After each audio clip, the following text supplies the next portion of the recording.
Essa é uma das histórias no futebol que com certeza daria um filme de Hollywood. Um time completamente desacreditado fez a Europa se render e aplaudir uma façanha jamais vista no futebol.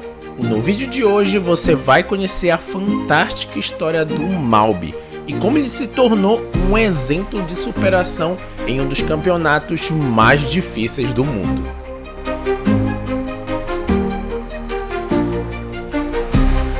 Para muita gente, aquele 20 de outubro de 2025 era só mais uma segunda-feira preguiçosa, mas para os torcedores do Malby era o dia. O dia em que o cheiro de peixe fresco da vila se misturou com o cheiro da glória. No canto mais esquecido do extremo sul da Suécia, o vilarejo inteiro viu seu time escrever o maior capítulo da própria história. E calando times como o Malmo, por exemplo, que já chegou a participar até da competição mais importante da Europa. Parece loucura, em 2018 o Malby estava atolado na terceira divisão, quebrado, perdido. Mas e agora? Agora é campeão sueco. O Malby surgiu de um canto da Suécia onde o relógio anda devagar. A vida é simples e o mar dita o ritmo do dia. A vila vive de pesca, da agricultura e de uma rotina que não parece nem de longe pertencer ao mesmo mundo que abrigou a maior história do futebol sueco recente. Para se ter uma noção, a própria vila é tão pequena que o estádio do clube nem cabe lá. Por isso, os jogos acontecem em Hellevik, no Strandvallen, um estádio para 7.500 pessoas, 5 vezes mais do que a população local. E o mais impressionante é que quase todos os jogos enchem, como se a região inteira transformasse cada rodada numa espécie de festa da aldeia. Hessen Larsson descreve a cena de um jeito perfeito. Os adversários entram no ônibus e dirigem por estradas sem fim, passando por fazendas, campos abertos, portos de pesca e quando já acham que se perderam do planeta, surge o Strandvallen, quase como se fosse um portal para outra realidade. Ali não tem glamour, não tem luxo, mas tem identidade. Enquanto o Malmo nada em dinheiro e o Hammarby ostenta Ibrahimovic como investidor, o Malby aposta no orgulho de ser quem é. O técnico Anders Torstensson não esconde essa filosofia. Ele diz que chamam o clube de primos do interior, como quem não leva muito a sério. Mas depois dessa temporada, ninguém ousa rir mais. Os primos cresceram, ganharam músculos e carregam com orgulho o espírito de Davi contra Golias. Aquele que luta porque sabe de onde veio e jamais esquece para quem joga. O Malby não nasceu gigante e por muito tempo nem sequer sonhou em ser. Fundado em 1º de abril de 1939, passou décadas vivendo às sombras, entre divisões modestas, campanhas irregulares e a eterna luta para se manter respirando.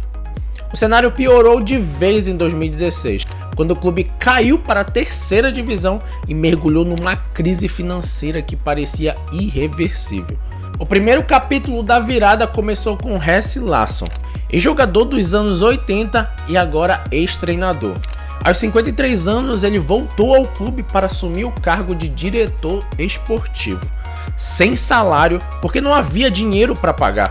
Ele atuou durante 3 anos inteiros por puro amor, porque enxergava a vida onde todo mundo via apenas escombros. E não ficou sozinho. Magnus Emaus, empresário local, assumiu a presidência e reorganizou as finanças, cortou desperdícios, buscou estabilidade e criou condições para que o clube pudesse de fato respirar novamente. A estratégia foi simples e genial: investir em scouts, buscar jogadores subestimados ou em fim de contrato e apostar em jovens promissores da Escandinávia. Montar um elenco barato, mas cheio de fome. Em 2016 o clube quase caiu outra vez, mas resistiu. Em 2019 venceu a 2ª divisão e em 2020 voltou à elite. Em 2023 bateu na trave na Copa da Suécia e agora, em 2025, bateu na mesa e tomou o trono. Cada tijolo da reconstrução foi colocado por mãos que acreditaram antes de todo mundo.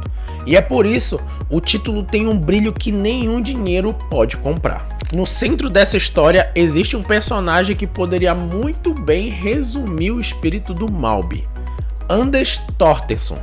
Ele é daqueles que o clube cria, perde e reencontra, quase como se fizesse parte da própria geografia da região. Jogou nos anos 80, voltou como auxiliar em 2007, rodou por times pequenos, foi e voltou várias vezes, sempre dividindo a vida entre o futebol e a educação. Enquanto treinava jogadores, também era diretor de uma escola. Enquanto pensava em tática, pensava em calendário letivo. Era a vida real misturada com o futebol raiz. Em 2020, ele chegou a salvar o Malby do rebaixamento, mas teve que deixar o cargo por falta de estabilidade financeira no clube. 2 anos depois, com o time mais sólido, veio o convite definitivo: assumir o projeto e esquecer de vez a vida escolar. Anders aceitou, e foi aí que começou o capítulo mais intenso da sua vida. Durante esse período, ele enfrentou diversos desafios que nenhum treinador é preparado para encarar. Venceu um tumor cerebral, depois venceu um câncer de próstata e em 2024 recebeu o diagnóstico de leucemia linfocítica crônica e precisou se afastar em alguns momentos para tratar da doença. Mas sempre voltava, porque a única certeza que ele carregava era o desejo de estar no banco de reservas, comandando o time que sempre acreditou nele. E quando retornou pela última vez, trouxe não só experiência e coragem, mas também uma energia que contagiou todo o elenco. Sob seu comando, o Malby conquistou o título mais improvável da história sueca. Um treinador que venceu batalhas dentro e fora do campo, guiando um clube que aprendeu a transformar cada dificuldade em combustível.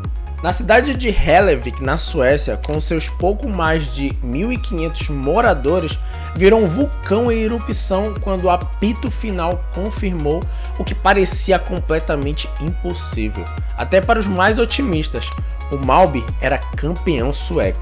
O pequeno clube da Costa Sul, acostumado a lidar mais com redes de pesca do que com manchetes internacionais, foi até Gothenburg e meteu um 2-0 que não apenas garantiu o título com 3 rodadas de antecedência, mas que também abriu as portas da Europa.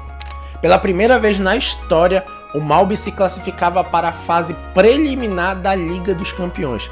Sim, o gigante improvável atravessando fronteiras. E tudo isso com uma campanha quase perfeita. Apenas uma derrota em 27 jogos. Uma defesa que sofreu só 17 gols e um time que parecia correr com a força de um vilarejo inteiro empurrando junto. Com 66 pontos e 11 de vantagem para o vice-líder, os pescadores deixaram um aviso ecoando: não tem milagre, tem trabalho. E agora a Suécia tem um novo rei. O país assistiu incrédulo, enquanto um clube que há poucos anos lutava para sobreviver no mapa virou o dono da festa. E assim, o Malby escreve um capítulo que ninguém ousaria prever. Um clube nascido entre barcos, redes e sal do mar, agora apontando o farol para a Europa. Um vilarejo que fez barulho suficiente para o continente inteiro ouvir. Mas a verdade é que essa história não termina no apito final. O futuro? Esse é o grande mistério. Será que os pescadores vão incomodar os gigantes europeus? Será que o time vai manter o mesmo espírito contra adversários muito maiores? Ou será que este é só o começo da maior transformação que o futebol sueco já viu? Uma coisa dá pra dizer sem medo: a Suécia inteira já sabe o nome deles. E o resto da Europa está prestes a conhecê-los. O Malby não chegou até aqui por acaso e não parece nem um pouco disposto a parar agora. E se você gostou desse vídeo, não esquece de deixar aquele like maroto, se inscrever no canal e principalmente enviar esse vídeo para aquele amigo que não conhece essa história. Aqui vai aparecer 2 vídeos, então fique à vontade para clicar em qualquer um dos 2. A gente se vê no próximo conteúdo. Até lá!